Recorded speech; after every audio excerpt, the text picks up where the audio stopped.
They lobby government to take property away from local populations, only to develop it themselves later. When the U.S. military dumps millions of gallons of nerve gas on the east coast of the U.S., they don't say a word.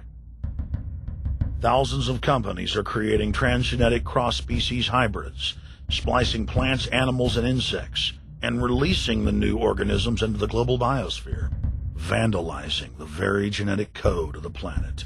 And large environmental organizations do nothing. The corporate elite of the planet intensified their push for a global taxation system with a year-long build-up to the Live Earth hysteria held on July 7th, 2007 on 7 continents. World leaders announced that saving the Earth was the new organizing principle for humanity and hailed it as the planet's new religion. They claimed that CO2, which plants breathe, was killing the Earth, and that we must reduce the number of children we have to curtail our carbon footprint.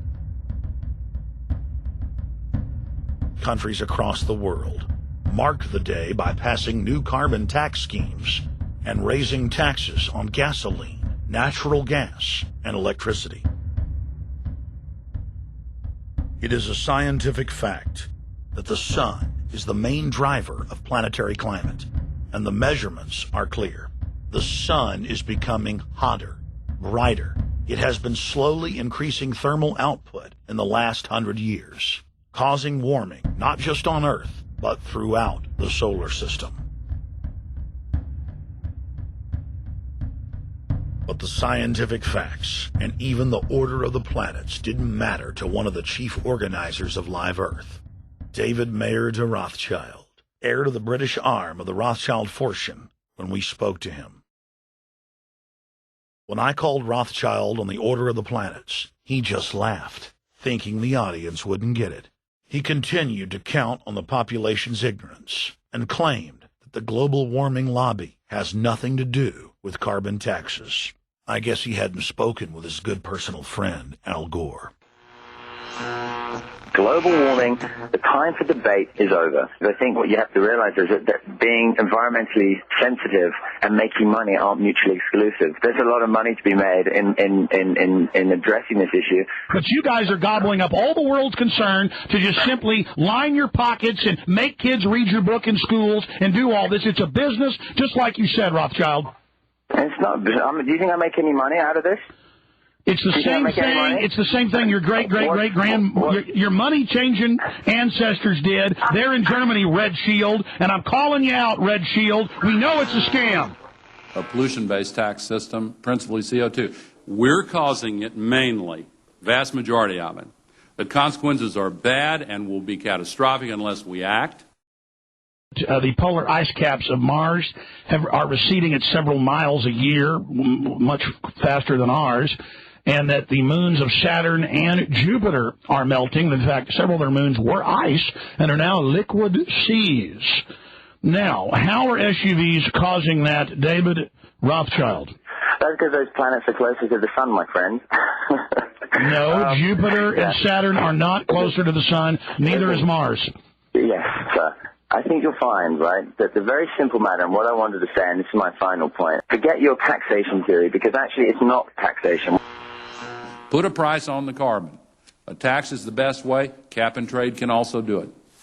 If there were a carbon-based tax, would there be a need for an economy-wide cap and trade system? They are not either or. We can do both. I am in favor of both.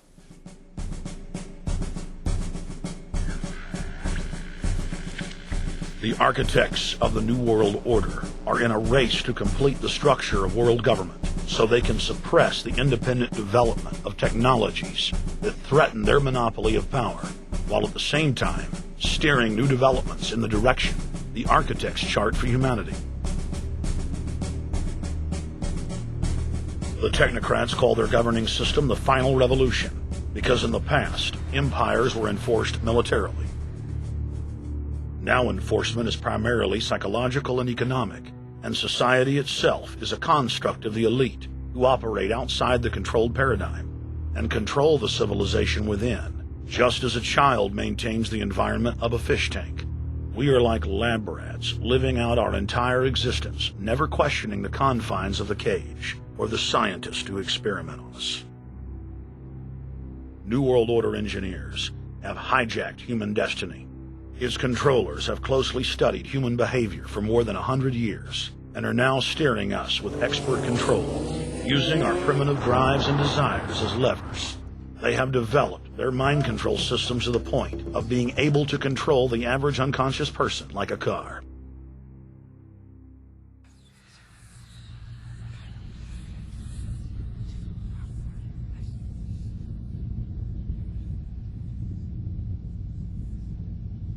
Eugenics dominated the 20th century. Its ruthless spirit has now metastasized into the fields of genetics, nanotech, and robotics. But that's not surprising. From their inception, all three disciplines have been dominated by eugenicists. The billionaire founder of Sun Microsystems, Bill Joy, courageously went public in 2000 to warn of a cancerous consensus among the technocratic elite that at best humanity would be completely enslaved by the year 2030, and at worst, mass extermination of everyone but the elite would take place. A who's who of the techno-elite are members of what is known as the transhumanist or post-humanist movement.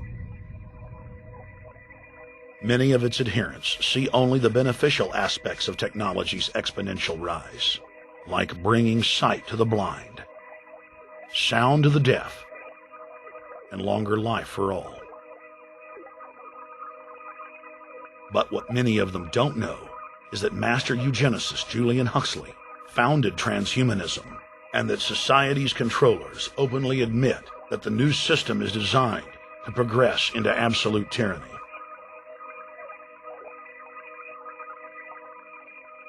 Leading transhumanist Ray Kurzweil boasts that technological advancements will allow those that can afford it to live forever, but admits that most won't be able to keep up with the new master race. The drive for world government is now all about who will control and have access to radical life extension systems. Biological evolution is too slow for the human species. Over the next few decades, it's going to be left in the dust. Transhumanists believe that they will attain the fountain of youth by merging with technology. Now, it may be within their reach. Decades ago, transhumanists said that if you did not accept augmentation or enhancements, you would no longer be able to get jobs. And now it's happening today. The elite who occupy the commanding heights of digital reality are suicidal nihilists. Suicidal nihilists know that there is no longer any substantive purpose to their willing, but they would always prefer to go on willing than not to act at all. They can very happily ally themselves with the notion of nuclear holocaust or perfect exterminism. Technology has become so powerful in its capacity for destruction that free humanity cannot afford to let psychopathic technocrats with delusions of grandeur repeat the mistakes of their forebears, because it is highly probable that this time they may destroy everything, including themselves in their mad rush for godhood.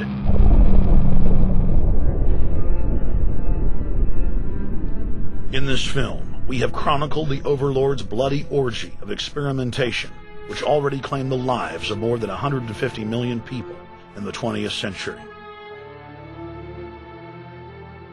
And now, they are promising to deliver an invincible tyranny that will dwarf their past exploits. In the days of World War II, there were sovereign nations and armies to stand against Hitler's final solution. Once world government is in place, no one will be able to stop the New World Order's plans for global population reduction. For those immune to psychological programming, hundreds of FEMA camps have already been built throughout the United States. In their quest for population reduction, no method is off the table. These dark builders intend to release